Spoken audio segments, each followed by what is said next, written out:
Hello दोस्तों, स्वागत है आपका एक नए वीडियो में। आज इस वीडियो में हम आपसे फिगर ऑफ स्पीचेस के बारे में बात करने वाले हैं। अगर आप एमपी टेट ग्रेड 2 की तैयारी कर रहे हो तो बिल्कुल सही वीडियो में आए हो।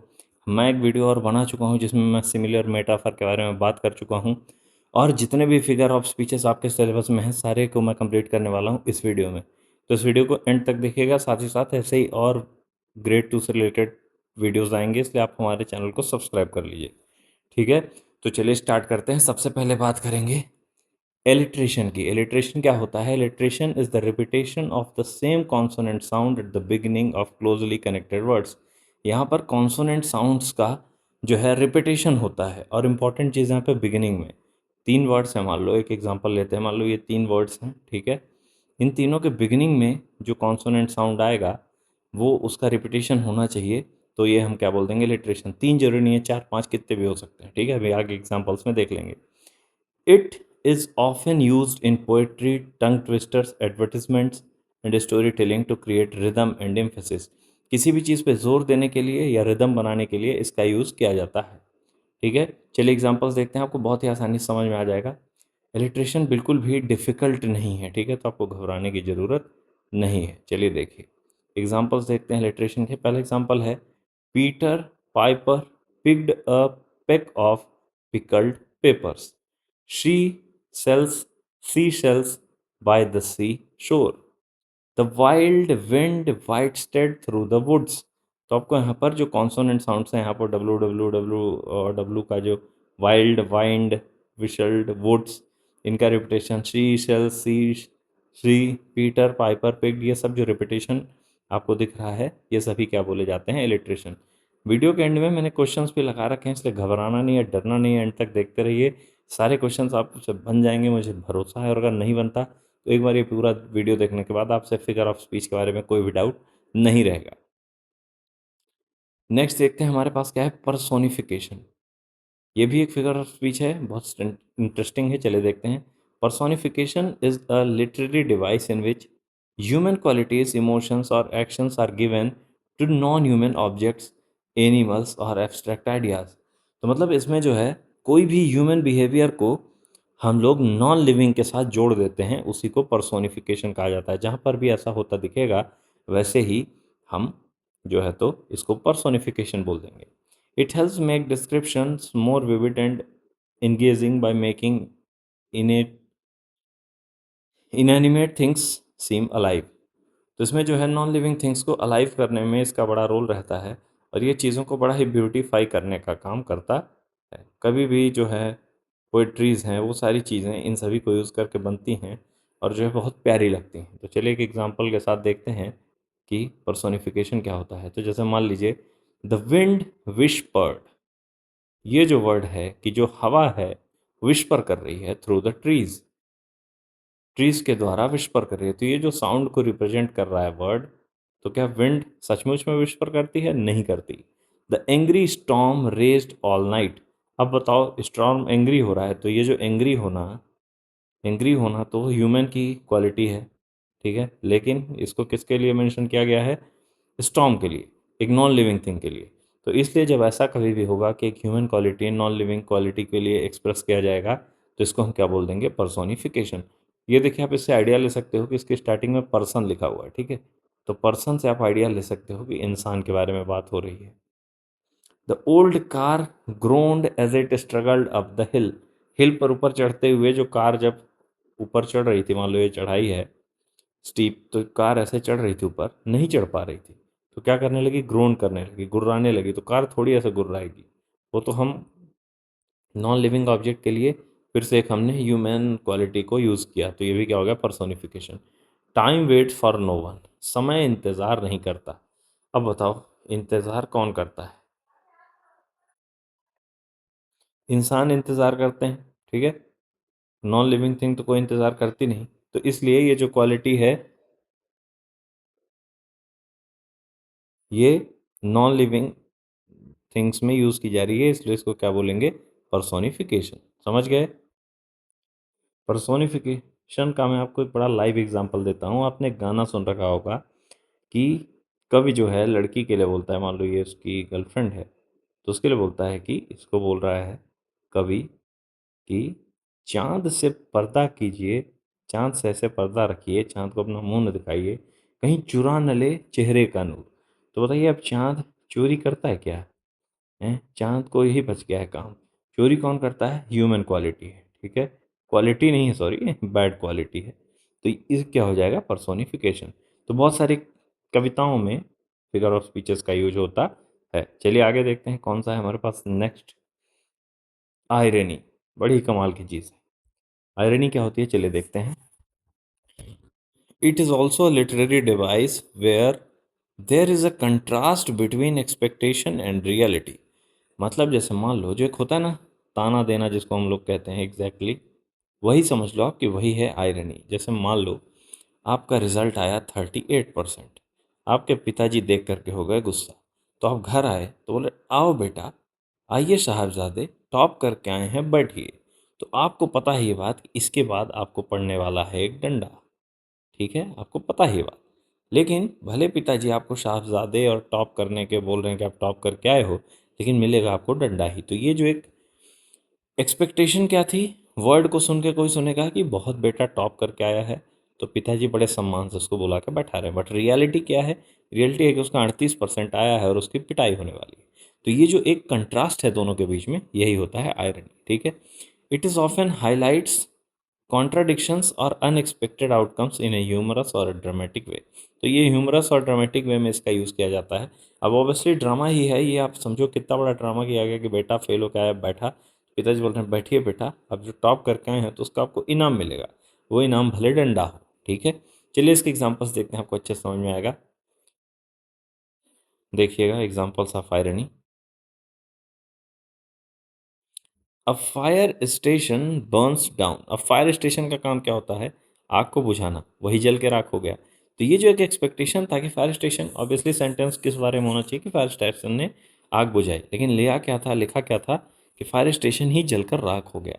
तो ये क्या है? आयरनी है। A pilot is afraid of Heights. अब पायलट जिसका काम ही है फ्लाइट को हाइट्स पे लेके जाना, वही किससे डर रहा है? हाइट से डर रहा है। तो ये क्या हो गया? आयरनी हो गया। Looking at a messy room, वाह this place is so clean. तो जैसे मम्मी आपके कमरे में आती हैं और जब आपका सारा सामान इधर उधर और वर्ष पड़ा रहता है तो मम्मी क्या कहती हैं? वाह बेटा, क्या सफाई करके रखी है तुमने, जल्दी से साफ हो जाए। तो वो जो एक एक आयरनी का यूज़ जो करते हैं घर में, नॉर्मली हर इंसान करता है आयरनी का यूज़, तो वो जो है उसी को ताने के रूप में उसी को कहते हैं आयरनी। नीचे क्वेश्चन हैं, आप करोगे तो आपसे सब बनने लगेगा, ठीक है। आगे बढ़ते हैं, देखिए अगला क्या है। अगला है हमारे पास हाइपरबोले। ये बड़ा ही इंटरेस्टिंग है और ये भी हम अपने डेली लाइफ में बहुत यूज़ करते हैं। जो ये होता है ना फेंकना, आप अपने दोस्तों से फेंकते हो, आपके दोस्त आपसे फेंकते हैं, वही है hyperbole. A figure of speech that involves extreme exaggeration to emphasise a point और क्रिएट अ ड्रामेटिक इफेक्ट। किसी भी पॉइंट को, उसका इम्पैक्ट गहरा पड़े, उसके लिए हम किसी चीज़ को एग्जेजरेट करके बता देते हैं, बढ़ा चढ़ा के बता देते हैं, वही क्या है? Hyperbole. It is not meant to be taken literally but it is use to add humour. इसका मतलब ये नहीं कि ऐसे ही बोल दिया, उसको ह्यूमर के लिए या इंटेंसिटी बढ़ाने के लिए, किसी भी स्टेटमेंट के को जोर देने के लिए इसका यूज़ किया जाता है। ऐसा नहीं कि बस बोलने के लिए बोल दिया, ऐसा नहीं है। किसी भी चीज़ का इम्पैक्ट गहरा पड़े इसलिए हम ऐसा बोलते हैं, ठीक है। एग्जाम्पल्स देखते हैं इसके। I have a ton of homework to do. अब क्या उसके पास टन ऑफ होमवर्क है क्या? नहीं है ना। ज़्यादा होमवर्क होगा तो इसलिए उसको इम्फेसिस डालने के लिए उसने क्या बोल लगा दिया? Ton of homework. घर में बोलते हैं ना कि 100 काम है करने को, तो क्या सच में 100 काम है? नहीं है, आपने गिना भी नहीं है, शायद 10 ही हों, लेकिन आपने बोल दिया 100। तो वो जो एक है एग्जेजरेट करना, उसी को बोलते हैं hyperbole. I am so hungry I could eat a horse. मैं इतना भूखा हूँ कि मैं एक घोड़े को खा सकता हूँ। That's not the truth, you are not going to eat a horse, but it's just a way of saying कि मेरे पेट में चूहे कूद रहे हैं, मुझे भूख लगी है, जैसा हम बोलते हैं नॉर्मली। तो क्या सच में पेट में चूहे कूद रहे हैं? नहीं, लेकिन एक बोलने का तरीका है, स्टेटमेंट, अपना जो इमोशन है उसको जाहिर करने का तरीका है। I have told you a million times. कभी भी कोई गलती करो तो पापा बोलते हैं 1000 बार बता चुका हूँ, 1000 बार। क्या सच में बताया उन्होंने 1000 बार? 3-4 बार के बाद कभी नहीं बताते। टीचर भी आपको बचपन में बोलते रहेंगे बेटा कोई डाउट आए तो आप हमसे पूछो, हम आपको 100 बार बताएंगे। लेकिन 3 बार के बाद फिर जो डंडा से हम बताना चालू करते थे ना कि क्या ही कहें, तो वो ऐसा होता रहता है। नेक्स्ट है हमारे पास पैराडॉक्स। ये लास्ट होगा, इसके बाद एक और होगा, घबराने की जरूरत नहीं है, आपसे सारे फिगर ऑफ स्पीचेस बनेंगे। और अगर आपका 100 नंबर का पेपर है जैसे, तो आप ये मान के चलो कि फिगर ऑफ स्पीचेस से आपके कम से कम नहीं तो 4-5 क्वेश्चन आएंगे। तो आप उस हिसाब से इस टॉपिक को पढ़ो, क्योंकि आप ये समझो कि आप ये जो रिलेशन 2 वीडियोस देख ले रहे हो, 10 मिनट का वो वाला था, 20-25 मिनट का ये बनेगा, इतना देख लो कि आधे घंटे का वीडियो, तो आपके 5 नंबर बन रहे हैं, ठीक है। तो इसलिए घबराने की ज़रूरत नहीं, पूरा देखो, ठीक है। चलिए, paradox. A paradox is a statement that seems self contradictory और illogical but may reveal a deeper truth upon closer examination। Paradox ऐसी स्टेटमेंट है जो देखने में एकदम अलग, देखने में ही बहुत ज़्यादा कॉन्ट्राडिक्टरी लगे, कि बोल क्या रहे थे भाई और क्या तुम निकले, मतलब तुम्हारी स्टेटमेंट खुद ही गलत है। कैसे? जैसे नीचे देखते हैं, लेकिन उसका एक डीपर मीनिंग हो, उसको समझने पे पता चले कि हाँ भाई, इसका तो बहुत गहरा मतलब था। It challenges common believes and makes reader think critically. इसको आप हल्के में नहीं पढ़ सकते कि आप ऊपर ऊपर से पढ़ लोगे, आप इसको प्रॉपरली पढ़ के समझना पड़ेगा। आपको अपना क्रिटिकल थिंकिंग यूज़ करना पड़ेगा पैराडॉक्स को समझने के लिए। चलिए देखते हैं क्या था एग्जांपल, ताकि आपको दिमाग में अच्छे से समझ में आए कि आखिर क्या है पैराडॉक्स। देखिए, फर्स्ट पॉइंट है हमारे पास, पहला एग्जांपल, लेस इज मोर, कम में ही ज़्यादा है। अब देखिए ये क्या बात है, ये सेटिस्फैक्ट्री बात है, सेटिस्फैक्शन, संतोष की बात है। Simplicity can be more effective than complexity. मतलब जितना सिंपल रहोगे लाइफ उतनी ज़्यादा आसान लगेगी। तो कम में ही ज़्यादा क्या है, कम में ही ज़्यादा सुख है। इंसान अगर सेटिस्फैक्शन सीख ले तो सारी सुखियां हैं उसके पास। बाकी तो 1 लाख भी कम हो सकता है, पर 1 CR भी तो कम है। किसी को देखोगे तो 1 मिलियन डॉलर कम है, तो ऐसे किसी को कभी इनफ होता ही नहीं है, ठीक है। तो ये चीज़ हमको समझनी पड़ेगी। तो ये जो स्टेटमेंट है, देखो कितनी बड़ी मीनिंग लेके आ रही है। तो ऐसी स्टेटमेंट्स, इनको आयरनी में मत टिक कर दीजिएगा। देखिए, आयरनी प्रॉपर इनमें और आयरनी में डिफरेंस है। आयरनी का यूज़ और इनका यूज़ बहुत ज़्यादा अलग है, और वो कंट्रास्ट की बातें हैं, और ये जो है टोटल अपोजिट बात है, लेकिन इसकी गहरी मीनिंग है, ठीक है। जैसे अगला एग्जांपल देखिए, the only constant in life is change. जीवन में एकमात्र जो स्थिर चीज़ है वो है बदलाव। मतलब जीवन में बदलाव ही एक ऐसी चीज़ है जो हमेशा होगा, हाँ कांस्टेंट है, हमेशा रहने वाला है। तो ये दोनों वर्ड्स आपस में एकदम अलग हैं, एकदम विरोधी हैं, लेकिन दोनों ही वर्ड्स का एक मतलब है, डीपर मीनिंग है यहाँ पे। Change is always happening making it the only thing that remains the same. तो ये जो वर्ड्स हैं अपोजिट हैं, लेकिन इन दोनों को यहाँ पर मिलाया गया है एक सेंस बनाने के लिए। तो ये है क्या, पैराडॉक्स। समझ गए? कोई दिक्कत नहीं होनी चाहिए, क्योंकि मैं बड़े अच्छे से समझा रहा हूँ। नहीं समझ में आ रहा तो आप कमेंट में अपने डाउट्स कमेंट कर दीजिएगा, तो फिर मैं उस हिसाब से एक नया वीडियो बना दूंगा, या फिर से पॉज करके देख लीजिएगा या पढ़ लीजिए आराम से। लास्ट है एजोनेंस, ठीक है। इसके बाद आप फिगर ऑफ स्पीचेस से फ्री हो जाओगे। Assonance is the repetition of vowel sounds, ठीक है। एलिट्रेशन में क्या था, कॉन्सोनेंट साउंड्स, और उसमें क्या है, repetition of vowel sounds in nearby words often used in poetry and literature to create rhythm mood और emphasize unlikely rhythms assonance focus only on vowel sounds not the consonants that follow. तो assonance में mainly हम किसको ध्यान देते हैं, vowels को। Repetition होता है इनके साउंड्स का, तो हम उसको क्या बोलते हैं, एजोनेंस। और कॉन्सोनेंट साउंड्स में एलिट्रेशन होता है, तो वो अलग चीज़ है, दोनों कंफ्यूज नहीं होना है आपको, ठीक है। इसके एग्जांपल्स देखते हैं। The rain in Spain stays mainly the plain. The rain जो बारिश है in Spain stays mainly in plain. तो ये आप देख रहे हो, इन प्लेन। तो ये जो रिपीटेशन हो रहा है, repetition of long A sound, इसी को कहेंगे एजोनेंस, ठीक है। Go and mow the lawn, go mow law, law तो नहीं है यहाँ पे, लेकिन गो और मो है, ये दोनों का रिपीटेशन है। Hear the mellow wedding bells, यहाँ पर देखिएगा, यहाँ पर ई साउंड जो है, hear the mellow wedding bells, इसका रिपीटेशन हो रहा है। I lie down by side of my bride, I sound का देखिए, आई आई आई, इनका रिपीटेशन है, जिसको क्या बोलेंगे, एजोनेंस, ठीक है। कोई दिक्कत? चलिए अब क्वेश्चंस की ओर बढ़ते हैं। एमसीक्यू, अब आपके सारे डाउट्स क्लियर होने वाले हैं, घबराने की कोई बात नहीं है। The first the fire station burn down last night. Simple सी बात है, क्या जल गया, फायर स्टेशन जल गया। तो क्या है ये, आयरनी की बात है कि भैया जो आग बुझाने वाली चीज़ थी वही जल गई। I am so hungry I could eat a horse, मैं बहुत भूखा हूँ, मैं घोड़ा खा सकता हूँ। हाइपर बोले, फेंकने की बात है, आयरनी तो है नहीं, ठीक है। बढ़ा चढ़ा के कोई बात बोल दोगे तो हाइपर बोले हो जाता है, ठीक है। चलिए अगला देखते हैं। साहब पहले आप क्वेश्चंस खुद से करिएगा, उसके बाद मेरे आंसर्स देखिएगा तो आपसे बनेंगे। The rain in the Spain stays mainly in the plain. अभी इस एग्जाम्पल को कराया, यहाँ पर जो ए साउंड है, आई का और ए का, वो क्या हो रहा है, रिपीट हो रहा है, तो ये क्या हो जाएगा, रेजोनेंस हो जाएगा। ठीक है, कॉन्सोनेंट साउंड है या वॉवेल है ना, इसलिए रेजोनेंस हो जाएगा। हालांकि इलिट्रेशन दिया भी नहीं है, और इलिट्रेशन में बिगिनिंग का ध्यान रखना है, इसमें बीच में फिर रिपीटेशन हो सकता है। लेस इज मोर, जो कम है वही ज़्यादा है।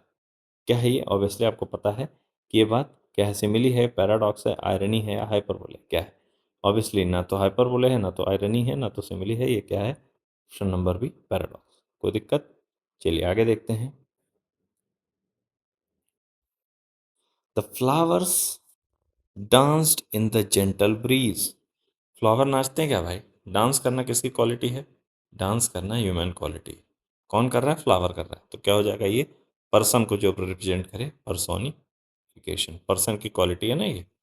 The alarm clock screamed at me to wake up. कौन चिल्ला रहा है भाई, स्क्रीम कर रहा है कौन, अलार्म क्लॉक। चिल्लाती है क्या, चिल्लाना तो ह्यूमन क्वालिटी है, चिल्लाना किसकी क्वालिटी है, ह्यूमन की। तो क्या हो जाएगा इसका आंसर, पर्सोनिफिकेशन। कोई दिक्कत, चलिए नेक्स्ट देखते हैं।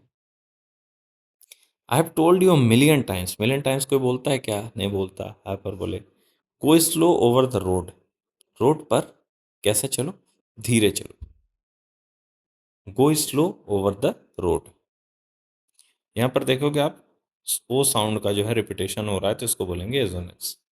ठीक है, नेक्स्ट देखते हैं। The fire swallowed the entire forest in a minute. Fire swallow कर ले रही भाई, स्वेलो करना किसकी क्वालिटी है, ह्यूमन की। ह्यूमन स्वेलो करता है, फायर स्वेलो करती है। फायर नॉन लिविंग थिंग है, तो क्या हो जाएगा, personification. To bring peace we must go to war. शांति के लिए हमें जंग लड़ने जाना पड़ेगा। अब देखिए, हमको अगर शांति चाहिए, हमको अगर पीस चाहिए, तो हमको क्या करना पड़ेगा, पहले वॉर करके दुश्मनों को हराना पड़ेगा, उसके बाद हमें पीस मिल पाएगी। तो ये पैराडॉक्स स्टेटमेंट है, इसको समझना पड़ेगा।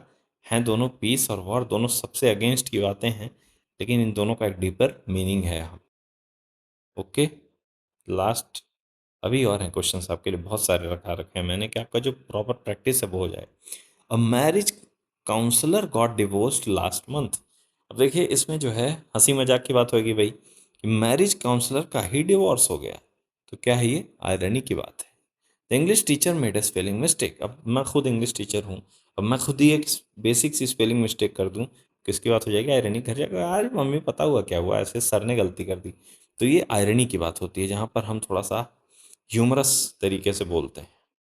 कोई दिक्कत है आपको, नहीं होनी चाहिए, क्योंकि मैंने सारे कॉन्सेप्ट आपके क्लियर किए हैं। She cried N ocean of tears. कितने आंसू बहाए भाई, पूरा समंदर बहा डाला। क्या हो जाएगा, हाइपर बोले, क्योंकि बढ़ा चढ़ाकर कोई भी बात यहाँ पर बोली जा रही है। The moon smiled down at us from the night sky. अब भाई कौन हंस रहा है, कौन स्माइल कर रहा है, ह्यूमन क्वालिटी कौन दिखा रहा है, मून दिखा रहा है, तो हमको भी पता है कि ये बात क्या हो जाएगी, पर्सोनिफिकेशन। मुझे उम्मीद है कि आपको कोई डाउट नहीं आना चाहिए, बिकॉज मैंने बहुत अच्छे से समझाने की कोशिश की है, और चीज़ें बहुत आसान लग भी रही होंगी। अब marriage counsellor got divorce last month repeat हो गया है, अब आप बताइए इसका क्या होगा, कमेंट करके। The English teacher made a spelling mistake on the board. इसका भी कमेंट करके आप बताइए, ये भी रिपीट किया मैंने लास्ट में, कि आप इन दोनों के आंसर्स मुझे कमेंट करके बताइए। ये ए है और ये बी है, दोनों का ए नंबर और बी नंबर डाल के आंसर कमेंट करके बताइएगा। बाकी आपको वीडियो कैसा लगा कमेंट कर दीजिए, और चैनल को सब्सक्राइब कर लीजिए, क्योंकि मैं सारे एग्जाम्स की तैयारी आपको करवाऊंगा। अभी फिलहाल एमपी टेट ग्रेड 2 का एग्ज़ाम होने वाला है, तो उसकी तैयारी मैं आपको हर हाल में कराने वाला हूँ। ठीक है, तो चलिए चलते हैं, थैंक यू।